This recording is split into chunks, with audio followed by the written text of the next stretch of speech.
Hello everyone, welcome back to my channel. तो students, आज हम करने वाले हैं हमारे क्लास 12th यूपी बोर्ड का पोएम जिसका नाम है the song of the free. ये हमारे चैप्टर 10 का पोएम है। ठीक है। The song of the free का मतलब होता है स्वतंत्रता का गीत, मतलब फ्रीडम वाला गीत, जिसको कंपोज किया है स्वामी विवेकानंद ने। ये बोर्न हुए थे मंडे जनवरी 12 1863 में 1863 में। ठीक है। और इनकी डेथ हो गई थी 1902 में।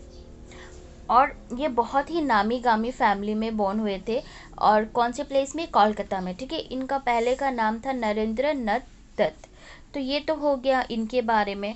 अब चलते हैं कि the song of the free का सेंट्रल आइडिया क्या है, इस पोएम का सेंट्रल आइडिया क्या है।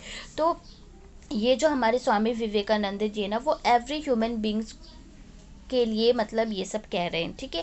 वो हर एक ह्यूमन बींग्स को क्या कर रहे हैं, मैसेज देने के लिए ट्राई कर रहे हैं इस पोएम के थ्रू। वो कहते हैं कि लाइफ में बहुत सी प्रॉब्लम्स आती है, हर किसी के लाइफ में आती है ना, एक पर्टिकुलर इंसान के लाइफ में प्रॉब्लम नहीं आती है, ईच एंड एवरी पर्सन के लाइफ में प्रॉब्लम्स आती है, अप्स एंड डाउन्स तो आती रहेंगे, है ना। तो बहुत सारे लोग होते हैं ना, उस वक्त जब उनके लाइफ में प्रॉब्लम्स आती है तो वो लोग डिप्रेशन में चले जाते हैं। बहुत सारे लोग होते हैं जो प्रॉब्लम्स को फेस नहीं कर पाते हैं तो सुसाइड कर लेते हैं। तो उनका कहने का मुताबिक ये है कि हमें भी पता है कि लाइफ में अप्स एंड डाउन्स तो आने ही हैं, तो फिर हमें ये सब क्यों करना है। हमें हार नहीं मानना चाहिए, गॉड पे भरोसा रखना चाहिए। गॉड ने हमें दिमाग दिया यूज़ करने के लिए, तो उसे सही तरीके से यूज़ करना चाहिए। तो उनका कहना है कि ऐसे ऐसे सिचुएशंस आते हैं ना, जहाँ पे हमारे जो किस्मत होते हैं वो भी साथ छोड़ देते हैं। ठीक है। हमारे जो दोस्त हैं वो धोखा दे देते हैं, हमारे जो लवर्स हैं वो बीट्रे कर देते हैं। बीट्रे का मतलब होता है कि आपका विश्वासघात करना। ठीक है। तो उस वक्त एक ऐसा टाइम होता है ना कि हमारे जो अंदर का आत्मा होता है ना, उसे भी इतना ज़्यादा हर्ट पहुंचता है कि वो कुछ करने लायक नहीं रहता। तो वही एक टाइम होता है जब आपके लाइफ में प्रॉब्लम्स आते हैं ना, तो वही एक ऐसा टाइम होता है कि हम लोग अंदर की पावर को, हमारी जो अंदर की आत्मा होती है ना, उसकी पावर को यूज़ करें सही तरीके से। ठीक है। तो वैसे ही लोगों को महान लोग कहा जाता है और वैसे ही लोग लाइफ में सक्सेस बनते हैं। वो कहते हैं कि वैसे टाइम में जब हमारा सारा मतलब जितने भी लोग हैं हमारी, चाहे वो फ्रेंड सर्कल हो या लवर्स हो या जिसे भी आप बहुत ज़्यादा मतलब पसंद करते हो, उन्होंने आपको धोखा दे दिया, चीट कर दिया, कुछ भी विश्वासघात कर दिया, तो आप बहुत ज़्यादा क्या हो जाते हैं, हर्ट हो जाते हो ना।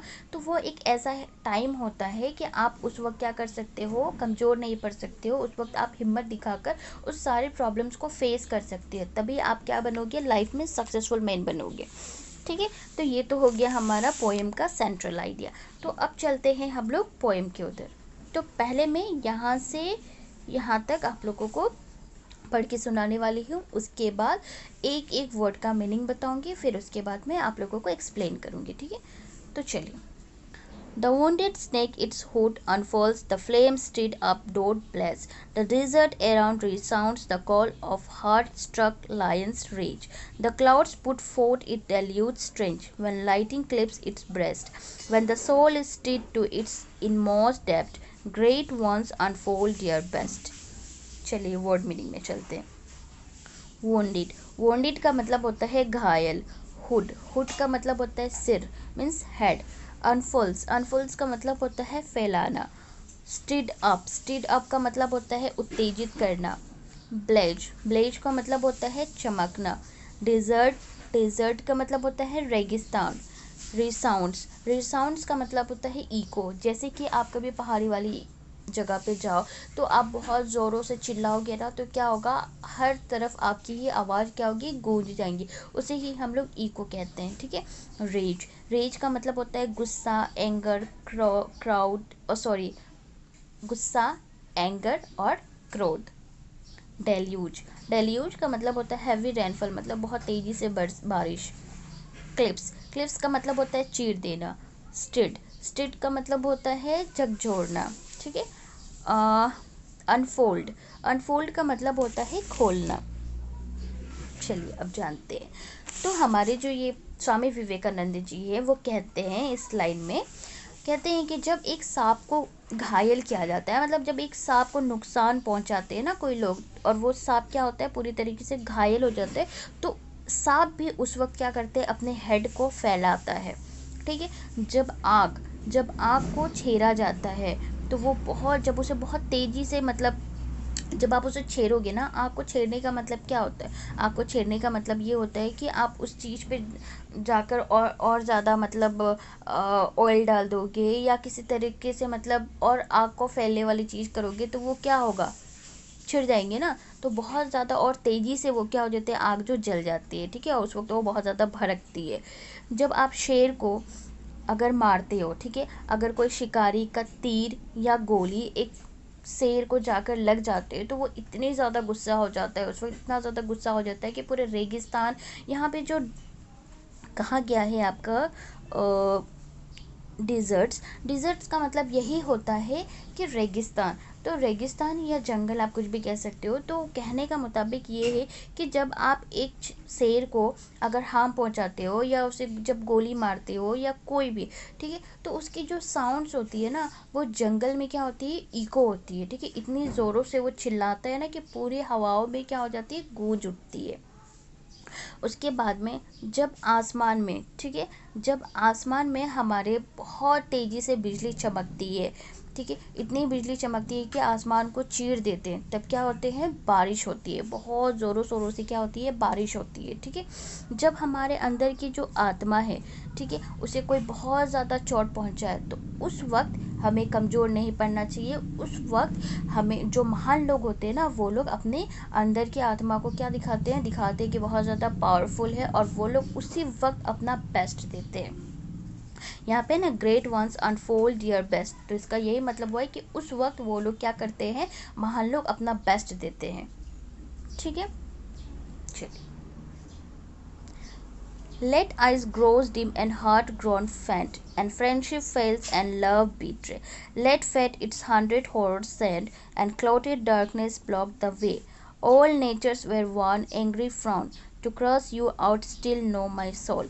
You are divine, march on and on, nor right nor left but to the God. Deem, deem का मतलब होता है धुंधला, ठीक है, ब्लर। उसके बाद में फेंट, फेंट का मतलब होता है कमज़ोर। फेल, फेल का मतलब होता है छोड़ जाते हैं। अब फेल तो बहुत सारी मीनिंग हो जाते हैं, बट इस पोएम के थ्रू, इस पोएम में फेल का मतलब, जैसे कि फ्रेंडशिप फेल, तो फ्रेंडशिप फेल का मतलब होता है जब फ्रेंड्स लोग छोड़ जाते हैं, ठीक है, बुरे समय में जब छोड़ जाते हैं तब की बात हो रही है। लव बीट्रे, लव बीट्रे का मतलब होता है जब आपके लव क्या करे, आपके साथ विश्वासघात करे।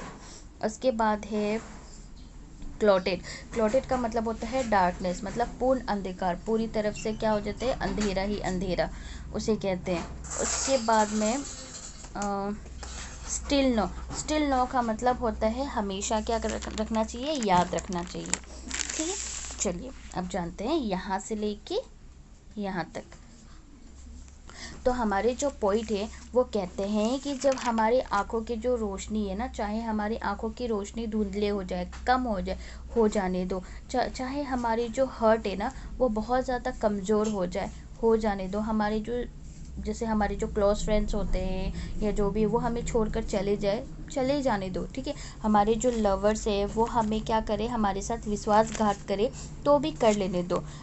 आपकी किस्मत है, वो चाहे आपको सैकड़ों मुश्किल लाकर खड़े कर दे, लेकर आने दो, ठीक है, तो भी क्या करना चाहिए, हमें हर जितनी भी मुसीबत होती है, हर मुसीबत को फेस करना चाहिए, चाहे आपके लाइफ में बहुत ज़्यादा पूर्ण अंधकार हो। पूर्ण अंधकार का मतलब होता है कि हर तरफ अंधेरा ही अंधेरा, ठीक है, आपको कुछ नहीं दिखता, रास्ते की तरफ कुछ नहीं दिखता, बहुत सारी प्रॉब्लम्स आ जाती है आपके रास्ते पे, और वो हर तरह से क्या हो जाता है, अंधेरा हो जाता है, तो आपको उसको कुछ समझ में नहीं आता है क्या सही है क्या गलत है। तो उस वक्त आपको क्या करना चाहिए, कमज़ोर नहीं पड़ना चाहिए, ठीक है। और नेचर भी जब आपको बहुत ज़्यादा तकलीफ देने के लिए सोच ही ले, तो आपको क्या करना चाहिए, उस वक्त कमज़ोर नहीं पड़ना चाहिए। हमेशा याद रखना चाहिए कि अपने अंदर के आत्मा को जानो, वो भी बहुत ज़्यादा ताकतवर है। ना आप राइट देखो, ना लेफ़्ट देखो, ना पीछे देखो, आप सही गलत कुछ मत देखो, जो उस वक्त आपको सही लग रहा है वो करो, कमज़ोर बिल्कुल भी मत बनो, और वैसे ही लोग क्या होते हैं, सक्सेस होते हैं, ठीक है। तो एक तरफ से हमारा ये पोएम कंप्लीट हुआ। तो यही है हमारे पोइट यही कहना चाहते थे। उनका कहना यही है कि अगर आपको आँखों की रोशनी से कम हो जाए, अगर आपको कुछ नहीं दिखता, जैसे बहुत लोग हो जाते हैं ना कि उनकी आँखों से मतलब बहुत ज़्यादा रोशनी कम दिखती है, तो वो लोग क्या हो जाते हैं, एकदम बिस्तर पे आ जाते हैं, एकदम सदमे में चले जाते हैं। तो वो कह रहे हैं ऐसे मुसीबतों तो आते रहेंगे ना, बट उस वक्त आपको क्या करना चाहिए, हार नहीं मानना चाहिए। आप आँखों की रोशनी गई है, बट लाइफ तो है ना, लाइफ तो चल रही है आपको, तो आपको क्या करना चाहिए, आगे बढ़ना चाहिए, फेस करना चाहिए ना। उसके बाद में आपकी जो किस्मत है वो बहुत ज़्यादा आपसे नाराज़ हो जाए, ठीक है, बहुत ज़्यादा मतलब कभी ये प्रॉब्लम्स दे रहे, कभी वो प्रॉब्लम्स दे रहे, तो आप कहेंगे कि मेरी किस्मत ही ख़राब है, कभी भी मेरी लाइफ में खुशी नहीं होती है। तो उस वक्त भी आप क्या करते हो, बहुत ज़्यादा सैड हो जाते हो। तो उस वक्त पे आपको क्या करना चाहिए, कमज़ोर नहीं पड़ना चाहिए। वो जो भी प्रॉब्लम्स आए उस चीज़ को हिम्मत से क्या करना चाहिए, आपको आगे बढ़ना चाहिए, ठीक है, पीछे मत देखो। और किसी और का कहने से तो रुको ही मत, बस आप आगे बढ़ते रहो। उनका कहना है कि हमारा जो ड्यूटी है हर चीज़ को फेस करना, ठीक है। हम चाहे तो अपने अंदर की जो पावर है उसे यूज़ कर सकते हैं। और ऐसे ही लोग जब बहुत ज़्यादा प्रॉब्लम्स उनके लाइफ में आते हैं और वो लोग अपनी प्रॉब्लम को फेस करके जब आगे बढ़ते हैं ना, उसे ही हम लोग बहादुरी कहते हैं, ठीक है, कि बहुत ज़्यादा हिम्मत वाला है। देखो उसके लाइफ में इतनी ज़्यादा प्रॉब्लम्स आई है, बट फिर भी उसने क्या किया, हार नहीं माना और आगे गया, ठीक है, और आज लाइफ में इतनी ज़्यादा सक्सेस है। तो वैसे ही लोग क्या होते हैं, सक्सेस बनते हैं। तो इसी के साथ हमारा पोएम कंप्लीट हुआ। आई होप आप लोगों को समझ में आया। कोई भी प्रॉब्लम्स हो आप लोग मुझसे कमेंट में कह सकते हो। और मेरे चैनल पे अगर नए हो आप लोग तो प्लीज़ इसे सब्सक्राइब करें, लाइक करें, और कोई डाउट्स हो तो आप लोग मुझे कमेंट करें। Thank you so much.